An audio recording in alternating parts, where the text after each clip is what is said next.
Attendance कौन लेगा? Teachmint. Paper कौन चेक करेगा? टीचमेंट। तो हम क्या करेंगे? आप बस बच्चों का सिलेक्शन कराइए सर, बाकी सब टीचमेंट कर लेगा।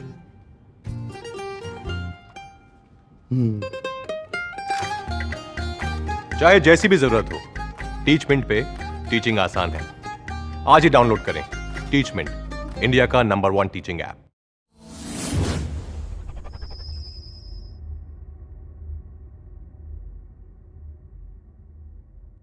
मेरे डियर स्टूडेंट्स, आपका हमारे यूट्यूब चैनल पर स्वागत है। आज बेटा हम क्लास 12th से केमिस्ट्री का फर्स्ट चैप्टर ठोस अवस्था पढ़ने वाले हैं, यानी कि सॉलिड स्टेट। तो बेटा जैसे कि हम क्लास 10th में भी 9th में भी कुछ चीज़ें पढ़ के आए हैं, जो यहाँ पर हम क्या करेंगे, प्रीवियस रिवीजन लेंगे। तो बेटा थोड़ा सा हम क्या करते हैं, अगर टॉपिक पे अगर फोकस करो बेटा, तो टॉपिक क्या करें, ठोस अवस्था। अवस्था किसकी होगी बेटा, जरा बताना। तो जो ठोस अवस्था है ये किसकी अवस्था है? तो आप बोलोगे सर पदार्थ की। यानी कि अवस्था बेटा किसकी होती है, पदार्थ की। पदार्थ या द्रव्य की, जिसको इंग्लिश में हम क्या बोलते हैं, मैटर। पदार्थ या द्रव्य की अवस्था होती है। समझ में आ गया? पदार्थ या द्रव्य हम 9th में भी पढ़े थे और 12th में भी पढ़ के आए हैं। सॉरी 11th में पढ़े भी थे, 11th में थोड़ा पढ़े थे और 9th में इसको अच्छे से पढ़े हैं। अब बेटा हम बात करने वाले हैं यार कि पदार्थ है क्या, पदार्थ या द्रव्य क्या है। तो बेटा देखो, जो भी हमारे चारों तरफ हमें दिखाई देता है वो मेरा क्या, वो सब क्या है बेटा, द्रव्य या पदार्थ है। जैसे आप पढ़ने बैठे हो तो आपके हाथ में क्या होगी, पेन। पेन भी क्या है, आपकी द्रव्य है। किताब है, किताब भी आपकी क्या है, द्रव्य है। जिस पर बैठे हो चेयर, चेयर भी क्या है, द्रव्य है। यानी कि बेटा जो भी हमारे चारों तरफ हमें दिखाई देती है वो सारी चीजें क्या है, द्रव्य। तो द्रव्य कहते किसको है बेटा, वे वस्तु या वे पदार्थ, वे वस्तु बोलेंगे, वे वस्तु जो स्थान घेरती है, जिसमें कुछ द्रव्यमान होता है तथा जिसे हम प्रत्यक्ष या अप्रत्यक्ष रूप से अपने ज्ञानेंद्रियों द्वारा अनुभव करते हैं, वो सारी चीजें क्या कहलाती हैं, द्रव्य कहलाती हैं। द्रव्य क्लियर हो बेटा, द्रव्य क्या है, यानी कि वह वस्तु जो स्थान घेरती है, जिसमें कुछ द्रव्यमान होता है। ठीक बेटा, जिसमें कुछ द्रव्यमान होता है तथा जिसे हम प्रत्यक्ष या अप्रत्यक्ष रूप से अपने ज्ञानेंद्रियों द्वारा अनुभव करते हैं, वो क्या कहलाती हैं, द्रव्य कहलाती हैं। जैसे बेटा ए मार्कर है, अगर मैं इसे ऐसे रखूंगा तो क्या करेगा, इतनी दूर की जगह को क्या करेगा, कवर करेगा, स्थान घेर रहा है ना। कोई किताब है, किताब को आप जिस टेबल पर रखे हो उस टेबल की उतनी अपनी जितनी उसकी साइज है, अपने साइज के अकॉर्डिंग उसने क्या किया था, प्लेस को कवर किया हुआ है, स्थान घेर रहा है। कोई बेटा द्रव है, द्रव द्रव को आप फर्श पे डाल देते हो, पूरा वो क्या करता है, फर्श को कवर कर लेगा, वो स्थान घेरता है। और बेटा देखो, अगर इसके द्रव्यमान की बात करें, जब इसका हम वजन करेंगे तो कुछ ना कुछ तो इसका मास निकल के आएगा ना, इसका द्रव्यमान। लकड़ी हो गई, लकड़ी को भी वजन करोगे तो उसमें कुछ ना कुछ द्रव्यमान निकल के आएगा। और जब उसको जहां पर रखोगे उतने क्या, जिसके जितना उसका आकार रहेगा उतना वो क्या करेगा बेटा, स्थान को घेर लेगा। गैस की बात कर लेते, जैसे बेटा मान लेते हैं हवा, हमने बताया ज्ञानेंद्रियों द्वारा अनुभव करते हैं। जैसे हवा, हवा हमें दिखाई देती है, नहीं दिखाई देती, लेकिन जब हवा चलती है, जब हमारे शरीर से मतलब हमारे बॉडी से जब एयर टच करती है तो हमें क्या लगता है कि हवा चल रही है ना, हमें उसका क्या होता है बेटा, अनुभव होता है। हम देख नहीं सकते हवा को, छू नहीं सकते, बट हम उसका क्या कर सकते हैं, अनुभव कर सकते हैं। ये सारी चीजें क्या है बेटा, आपकी द्रव्य। तो द्रव्य क्लियर हुआ, द्रव्य क्या होता है। तो बेटा द्रव्य की अवस्था की बात करें, स्टेज ऑफ मैटर्स क्या होगा, तो द्रव्य की 3 अवस्थाएं होती हैं जो आप पढ़े थे, ठोस, द्रव, गैस। अगर बेटा समझा ना तो द्रव्य की 5 अवस्थाएं होती हैं, ठोस अवस्था, द्रव अवस्था, गैस अवस्था, कोलाइडी अवस्था, और एक क्या होता है आपका प्लाज्मा, जो हमारे रक्त में पाया जाता है। कोलाइडी विलयन, आप इसमें कोलाइडी अवस्था पूरा दमदार तरीके से पढ़ने वाले हो। एक आपका चैप्टर है सरफेस केमिस्ट्री, पृष्ठ रसायन, 5वां चैप्टर आपका होगा। हम बेटा टॉपिक बाय टॉपिक आपको चैप्टर वाइज चैप्टर्स के टॉपिक अकॉर्डिंग टॉपिक्स आपको हर वीडियोस इस चैनल पर मिलते रहेंगे। ठीक है, तो 5वें चैप्टर में आप कोलाइडी अवस्था भी पढ़ोगे अच्छी तरीके से। अभी तक बेटा हम क्या जानते हैं, द्रव्य की 3 अवस्था। हम 3 अवस्था पर बात करते हैं, ठोस, द्रव, गैस। तो बेटा जो आपकी द्रव्य की अवस्थाएं होती हैं, यानी कि पदार्थ या द्रव्य की अवस्था,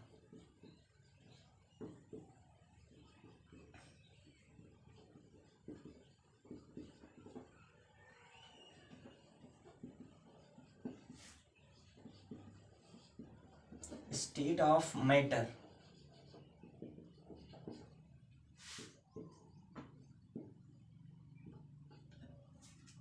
तो बेटा द्रव्य कितने प्रकार के होते हैं, द्रव्य 3 प्रकार के होते हैं, यानी कि द्रव्य की 3 अवस्थाएं होती हैं। अगर बेटा हम बात करें द्रव्य, मैटर, तो मैटर की कितनी अवस्थाएं होती है बेटा, आपकी 3 अवस्था। एक क्या होगा आपका ठोस, दूसरा क्या होता है बेटा आपका द्रव, और तीसरी अवस्था क्या होती है आपकी गैस।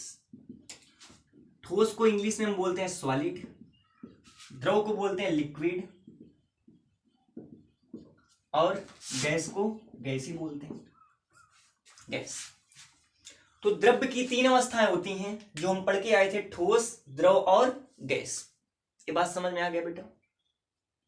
अब कुछ चीजों पे हम क्या करते हैं, चर्चा करते हैं कि ठोस क्या है, द्रव क्या है, गैस क्या है। थोड़ा इनका प्रीवियस अगर रिवीजन लें, अभी तक बेटा हमने बताया जो हम पढ़ के आए थे, द्रव्य किसको कहते हैं, द्रव्य की अवस्थाएं क्या होती हैं। द्रव्य की 3 अवस्था हम पढ़े थे, ठोस अवस्था, द्रव अवस्था और गैस अवस्था। ठीक है, अब बेटा हम क्या करते हैं, इनके कुछ प्रॉपर्टीज देखते हैं क्या होता है। जैसे बेटा देखो ठोस, जो ठोस होता है, ठोस का आयतन क्या होता है बेटा आपका, निश्चित होता है।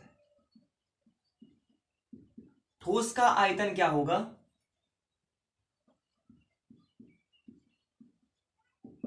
ठोस का आयतन निश्चित होता है। निश्चित होने का मतलब क्या है बेटा, जैसे मान लेते हैं कि आपका एक कोई बुक्स दिख रही है, ये सपोज करते हैं एग्जांपल के लिए, आपको एग्जांपल के लिए जैसे कि ए बुक दिखाते हैं, ये बुक आपको दिख रही है। अगर बेटा इस बुक का हम क्या निकालेंगे, मैथमेटिक्स की बुक है, अगर इस बुक का हम क्या निकालेंगे, एक वॉल्यूम से निकालेंगे, तो हम एक शेप, इसका जो शेप है कैसा है बेटा, क्यूबॉइड के आकार का है, मतलब घनाभ के आकार का है। अगर इसका निकालेंगे तो हमको क्या मिलेगा बेटा, एक एग्जैक्ट मतलब एक फिक्स वॉल्यूम मिलेंगे, वॉल्यूम इसके चेंज नहीं होंगे, मतलब इसका आयतन क्या होगा, एक निश्चित आयतन रहेगा। तो बेटा जो ठोस का आयतन होता है वो क्या होता है आपका, निश्चित होता है। अब बात कर लेते हैं द्रव, द्रव का आयतन क्या होता है बेटा आपका, निश्चित होता है। द्रव का भी आयतन क्या होगा आपका, निश्चित।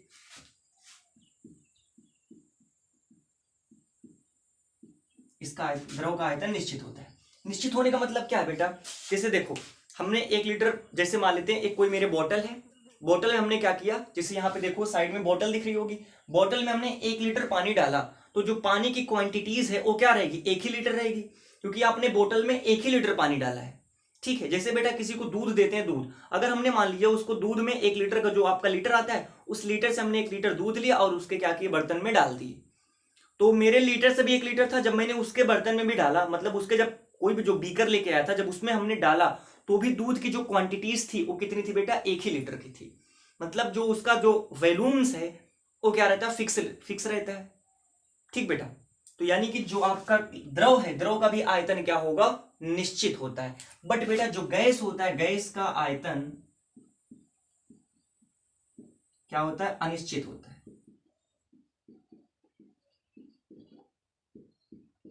गैस का आयतन क्या होता है आपका, अनिश्चित होगा। अनिश्चित होने का मतलब क्या है, जैसे बेटा देख लीजिए एक कोई गैस है, ठीक, मान लेते हैं रूम में हम क्या करें, थोड़ी सी गैस छोड़ देंगे तो गैस क्या करेगी, यहां पर बहुत सारी गैसें हैं और पूरी गैसें उसमें क्या हो जाएंगी, आपकी फैल जाएंगी। अगर आप क्या करो, इस कमरे के अंदर आप मान लेते हैं हमने 10 ग्राम 10 ग्राम हमने गैस को क्या कर दिया, छोड़ दिया, फिर बेटा ये जो गैस होगी इसमें इतनी सारी गैसें, इतनी सारी गैसें, इतनी सारी गैसें कि इसका जो आयतन है वो क्या हो जाएगा बेटा, इससे बहुत बहुत बहुत बहुत ज्यादा हो जाएंगे। ठीक है, यानी कि इसका जो आयतन होगा, आयतन और इसका आयतन क्या होगा, अनिश्चित होगा। अब बेटा हम बात कर लेते हैं आकृति की। तो जो ठोस की आकृति होती है, आकृति इनकी क्या होती है, निश्चित होती है। निश्चित होने का मतलब बेटा, आकृति का मतलब क्या होता है, बनावट, उसकी शेप कैसी है। जैसे बेटा ए मान दे, मार्कर हो गया, अगर इसकी बनावट की बात करेंगे, ठोस है, इसकी बनावट देखो बेटा एक फिक्स बनावट आपको दिख रही है ना, मतलब ये निश्चित है।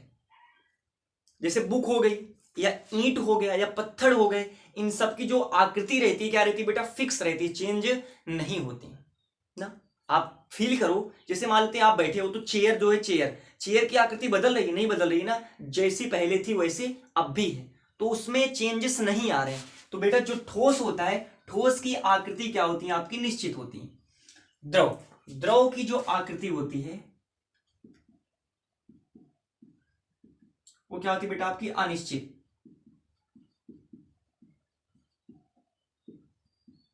द्रव की आकृति क्या होगी आपकी, अनिश्चित होगी। सर कैसे, जैसे बेटा हम मान लेते हैं हमने एक लिया, एक आपका कोई सा पात्र लिया, मतलब सपोज करते हैं कि हमने बॉटल लिया, बॉटल में हमने क्या किया बेटा, 1 लीटर ऑयल को डाल दिया। अब उस ऑयल को हम क्या करते हैं, मतलब बॉटल में हमने 1 लीटर तेल डाला, अब उस तेल को बेटा हम क्या करते हैं, एक बड़े से बीकर में लेंगे। तो देखो बेटा पहले जो उसका साइज था वो किस साइज के आकार का था बेटा, बॉटल के आकार के। जब हमने क्या किया, उस बॉटल के ऑयल को हमने बीकर में, जब मतलब बीकर में हमने डाला, तो जो उस ऑयल का साइज हो गया किस आकार का हो जाएगा बेटा, बीकर के आकार का हो जाएगा। अब उसी बीकर के ऑयल को आपको क्या करो, फर्श पे डाल दो, तो पूरा क्या हो जाएगा आपका, फैल जाएगा। उसी को उठाओ एक शंकुआ आकार के आपका क्या करो, बर्तन में डाल दो, तो उसका आकार ले लेगा। यानी कि बेटा आप क्या करोगे, जो लिक्विड रहेगा बेटा, लिक्विड को आप जिस भी पॉट में, मतलब जिस भी बर्तन में आप डालोगे, वो क्या करेगा, उसका शेप के क्या करेगा बेटा, उसका शेप के आकार का वो बन जाएगा। तो इसकी जो आकृति होती है क्या होती है बेटा, बदलती रहती है, बट इसका वॉल्यूम क्या होगा, फिक्स होगा। कैसे, अगर बेटा मैंने बॉटल में 1 लीटर ऑयल लिया था, तो जब बीकर में पलटेंगे तो भी उसकी क्वांटिटीज क्या होगी, 1 ही लीटर की आएगी। अब उस बीकर से आपने क्या किया, उसी बीकर का जो ऑयल था उसको फर्श पे डाल दिया, तो भी क्वांटिटी क्या थी, 1 ही लीटर की थी। आकार उसका बदलने, मतलब बेटा आयतन चेंज नहीं हो रहा है, वॉल्यूम चेंज नहीं हो रहा है, चेंज क्या हो रहा है, उसका शेप बदल रहा है, यानी कि उसका आकार आकृति बदल रही है। अगर बात कर ले गैस का, तो गैस का ना बेटा आयतन निश्चित होगा, ना ही आकार निश्चित होगा। इसकी आकृतन, मतलब आयतन और आकृति दोनों इसकी क्या होंगी आपकी, अनिश्चित। आकृति इसकी क्या होती है, अनिश्चित होती है।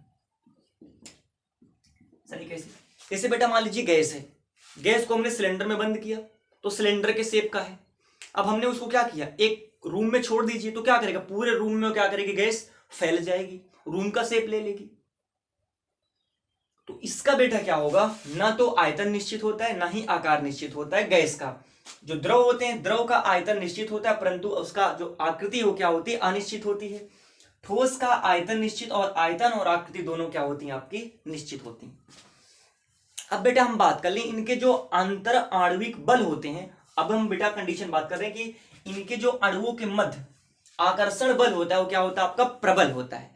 जो ठोस के अणुओं के मध्य आकर्षण बल होगा वो क्या होगा, प्रबल होगा। बेटा कोई भी ठोस है तो किससे मिलकर बनेगा, ठोस की बात करते हैं, ठोस क्या, ठोस द्रव गैस, ये किससे मिलकर बनेंगे, अणु से, परमाणु से या आयन से। अणु बोल सकते हो, परमाणु बोल सकते हो, आयन बोल सकते हो। ठीक है, आयनिक ठोस होगा, आयनों से मिलकर बना होगा, परमाणु हो गए या अणु हो गए। ठीक है, अब बेटा जो इनके अणु होते हैं एक दूसरे क्या होते हैं, बहुत पास पास। अगर इनकी संरचना बनाए तो जो इनके अणु की संरचना होती है एक दूसरे से क्या होते हैं बेटा, बहुत पास पास होते हैं। इस तरह से एक दूसरे से बहुत करीब करीब होते हैं।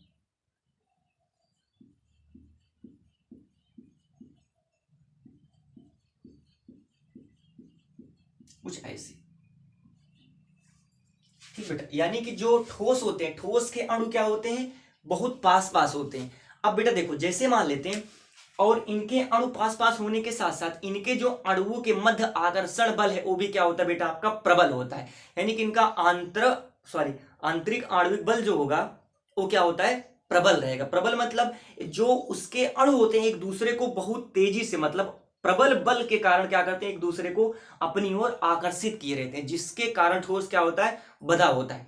जैसे मान लेते हैं अभी एक ईंटा लीजिए, आप एक ईंट ले लीजिए, ईंट को आपको क्या करो, इसे सिर में पटको, ईंट टूटेगा, ईंट नहीं टूटेगा, बट आपका सिर क्या हो जाएगा, टूट जाएगा। क्योंकि बेटा जो इनके मध्य अणुओं का बल होता है इतना प्रबल होगा कि इनको तोड़ने के लिए हमको क्या लगाना पड़ेगा, बहुत ज्यादा, मतलब बहुत अधिक बल लगाना पड़ेगा, जिस तभी क्या करेंगे, विखंडित होंगे। तभी इनके अणु एक दूसरे से क्या होते हैं, अलग होते हैं। ठीक है, तो बेटा जो ठोस के अंतर अणु होते हैं, आंतरिक अणु होते हैं, वो क्या होता है बेटा, पास पास होते हैं, और उनके अणुओं का जो आकर्षण बल होता है वो क्या होता है, प्रबल होता है। अगर द्रव की बात करें बेटा, तो द्रव के जो अंतराणविक कण होते हैं, यानी कि जो अणु होंगे, वो क्या होते हैं बेटा, ठोस की अपेक्षा थोड़ा दूर दूर होते हैं।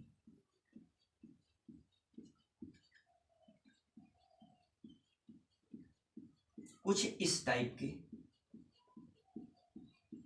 और बेटा देखो, जो इनके अणुओं के मध्य आकर्षण बल है वो क्या होता है बेटा, आपका मध्य मतलब निम्न रहता है। निम्न मतलब होने का मतलब ठोस की अपेक्षा इनके अणुओं का मध्य, जो इनके अणुओं के मध्य का आकर्षण बल है, यानी कि बेटा ए अणु जो एक दूसरे को आकर्षित कर रहे हैं, वो ठोस की अपेक्षा इनका आकर्षण बल क्या होता है, कम होता है। इनको तोड़ना आसान होता है। जैसे मान लीजिए बेटा देखो, पानी है, पानी को हम क्या कर सकते हैं, एक एक बूंद में चेंज कर सकते हैं, बट ठोस को आप क्या करो, उसके एक एक कण में आप चेंज करोगे, आसानी से नहीं कर सकते हो। ठीक है, तो इनके जो बेटा अणु होते हैं और ठोस के अपेक्षा क्या होते हैं, एक दूसरे से दूर दूर होते हैं, और इनके अणुओं के मध्य जो आकर्षण बल होता है वो क्या होता है बेटा, आपका मध्य होता, मतलब कि मध्य बोल सकते हैं। मध्य मतलब कि ठोस के अपेक्षा क्या होगा, कम होगा। गैस की बात कर लें तो गैस के जो अणु होते हैं वो क्या होते हैं, एक दूसरे से काफी दूर दूर पे होते हैं। द्रव की अपेक्षा क्या होंगे, काफी दूर दूर होंगे, ठोस की अपेक्षा तो बहुत दूर दूर होंगे। और जो इनके अणुओं के मध्य आकर्षण बल होता है बेटा क्या होता है, आपका दुर्बल आकर्षण बल। मतलब यह बोल दे कि इनके कण एक दूसरे को आकर्षित नहीं करते। इनके अणुओं के मध्य जो आकर्षण बल होगा वो कैसा होगा, दुर्बल। ठोस में क्या होता है आपका प्रबल, और इसमें क्या होगा आपका मध्य, मतलब निम्न क्रम में रहेंगे, मध्य का रहता है। ये बात समझ में आ गई। कुछ इनकी बेटा प्रॉपर्टीज, अभी तक हमने इतना पढ़ा था। अब बेटा हम बात करने वाले, जो मेरा टॉपिक है ठोस अवस्था। तो द्रव की तीन अवस्था हमने देखी, ठोस, द्रव और गैस। अब हम पढ़ने क्या वाले बेटा, आपकी ठोस अवस्था। अगर ठोस के कुछ गुण पढ़ लें कि प्रॉपर्टीज ऑफ सॉलिड, तो सॉलिड की जो प्रॉपर्टीज होती है, थोड़ा सा यहां पर बेटा क्या करते हैं, देख लेते हैं प्रॉपर्टीज ऑफ सॉलिड क्या है। तो इनको मिटाते हैं, इनको रफ करते हैं, क्योंकि मेरा टॉपिक बेटा क्या है, ठोस है, तो हम ठोस के बारे में पढ़ने वाले हैं कि ठोस अवस्था के गुण क्या होते हैं।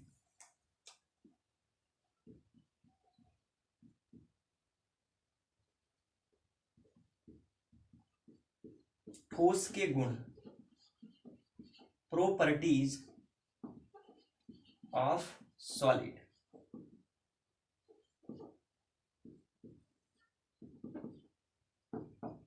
कि ठोस के गुण क्या है बेटा, देखो ठोस के जो गुण होते हैं वो क्या होते हैं, निम्नलिखित गुण हैं। जैसा कि अभी आपने अभी देखा कि जो ठोस का आयतन तथा आकृति क्या होती बेटा, आपकी निश्चित होती है। तो बेटा ठोस का आयतन, आकृति और द्रव्यमान तीनों क्या होते हैं, आपके निश्चित होंगे। द्रव्यमान निश्चित होने का मतलब क्या बेटा, जब उनका वॉल्यूम्स और शेप साइज दोनों क्या बेटा फिक्स है, मतलब बदल नहीं रहा, तो उनका द्रव्यमान भी चेंज नहीं होता है। द्रव्यमान भी उनका क्या रहेगा बेटा, आपका बराबर। यानी कि ठोस का जो द्रव्यमान और आयतन, आकृति होती है वो क्या रहेगी, आपकी निश्चित रहेगी, अपरिवर्तित होती है। पहली कंडीशन हमने सीख लिया बेटा कि ठोस के जो द्रव्यमान, पूरा समझते हैं कि ठोस के आयतन, आकार और द्रव्यमान क्या होते हैं बेटा, निश्चित होते हैं। दूसरा गुण क्या होता है कि बेटा देखो ठोस के अणु, अभी हमने बताया कि ठोस के अणु क्या होते हैं, एक दूसरे से पास पास होते हैं, मतलब ठोस के अणु क्या होते हैं, बहुत पास पास होते हैं। तीसरा गुण क्या हो गया कि ठोसों में आंतरिक आकर्षण बल क्या होता है बेटा, आपका प्रबल होता है, यानी कि उनके अणुओं के मध्य का आकर्षण बल क्या होगा, प्रबल होगा। तीसरा गुण क्या है इसका कि ठोस के अणुओं के मध्य आकर्षण बल क्या होता है, प्रबल होता है।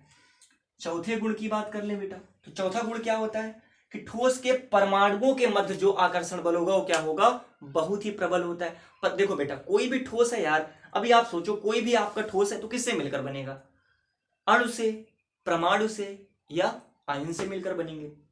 ठीक है, तो ये चौथा गुण हो गया। पांचवा गुण उनका सीखते हैं ठोस का। बेटा देखो पहला गुण एक बार फिर रिवीजन लेते हैं। पहला गुण क्या था बेटा कि ठोस का आयतन, आकार तथा द्रव्यमान क्या होता है, निश्चित होता है। दूसरा हमने क्या बताया कि ठोस के जो अणु होते हैं क्या होते हैं, बहुत पास पास होते हैं। तीसरा गुण क्या था बेटा कि ठोस के अणुओं के मध्य आकर्षण बल क्या होता है, प्रबल होता है। चौथा गुण क्या था कि ठोस के परमाणुओं के मध्य आकर्षण बल क्या होता है, पांचवा गुण क्या होता है, ठोस का घनत्व, ठोस का जो घनत्व होता है वो क्या होता है बेटा, अधिक होता है। ठोस का घनत्व क्या होगा, अधिक। अब बेटा हम बात कर लेते हैं घनत्व, थोड़ा जान लें घनत्व क्या होता है बेटा, आपका डेंसिटी जिसको बोलते हैं, डेंसिटी। घनत्व का मतलब क्या होता है, घनापन। ठोस में देखो बेटा, अभी आपको हमने क्या बताया कि जो ठोस के अणु होते हैं वो क्या होते हैं, एक दूसरे से बहुत पास पास होते हैं। एक दूसरे से इनकी जो डिस्टेंस रहेगी अणुओं के मध्य क्या होती है, बहुत कम होती है। घनत्व बताता है बेटा आपका घनापन। तो ठोस के जो अणु होते हैं क्या होते हैं, एक दूसरे से बहुत ही पास पास जुड़े होते हैं, इसलिए इसका घनत्व क्या होता है, अधिक होता है। घनत्व बेटा होता क्या है, द्रव्यमान बटे आयतन।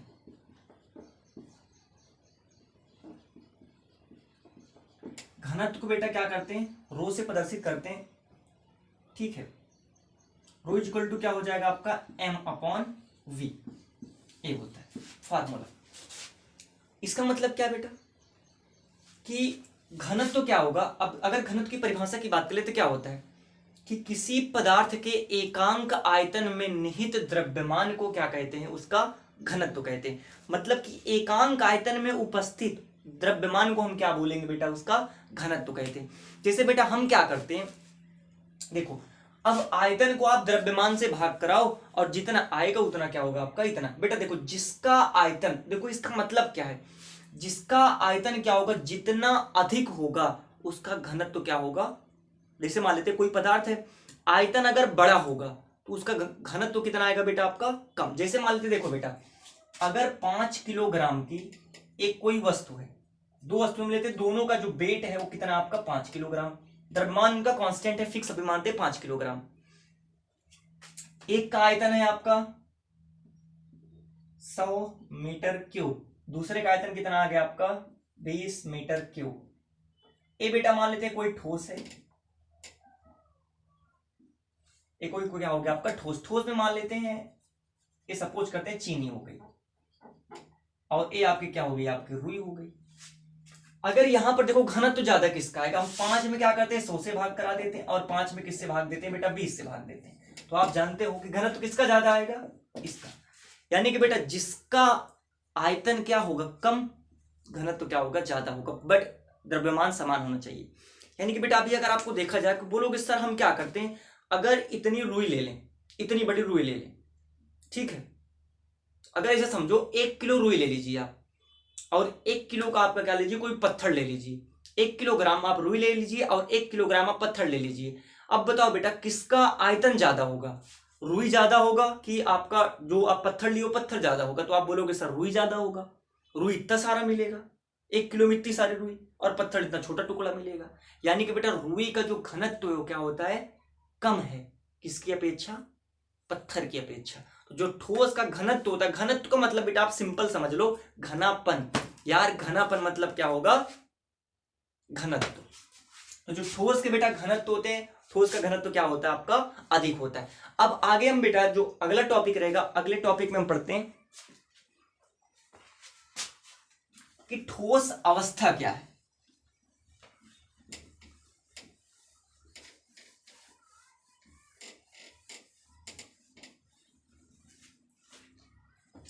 ठोस अवस्था,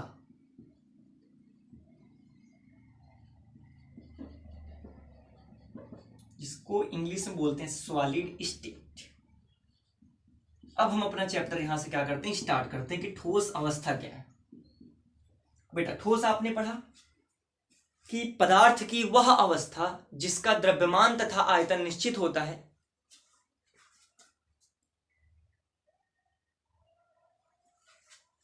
कि पदार्थ की वह अवस्था जिसका आयतन तथा द्रव्यमान निश्चित होता है उसे क्या कहते हैं बेटा, ठोस अवस्था कहते हैं। फिर से बेटा, पदार्थ की वह अवस्था जिसका आयतन तथा आकृति या आकार निश्चित होता है उसे ठोस अवस्था कहते हैं। यानी कि बेटा ठोस अवस्था होती है, ठोस अवस्था में क्या होगा कि उसका आयतन और आकार क्या होगा, निश्चित। अभी इसके पहले हमने आपको बताया। जैसे बेटा एग्जाम्पल की बात कर लें, एग्जाम्पल क्या होगी, जैसे मान लेते हैं बेटा आपकी लकड़ी हो गई, लकड़ी क्या हो गई आपकी, ठोस हो गई। पेन आपकी ठोस हो गई, किताब हो गई, ठीक है, पत्थर हो गए, ईंट हो गई आदि। ये सारे क्या बेटा आपके ठोस है। तो ठोस समझ में आ गया, ठोस क्या है, फिर से एक बार डिफिनेशन बोल देते हैं। द्रव्य की वह अवस्था जिसका आयतन तथा आकार निश्चित होता है उसे ठोस अवस्था कहते हैं। समझ में आ गया बेटा। अब देखो आज के वीडियो में बस इतना हम करते हैं, क्योंकि वीडियो ज्यादा लंबी हो जाएगा बेटा, तो अपलोड करने में काफी प्रॉब्लम्स होती हैं।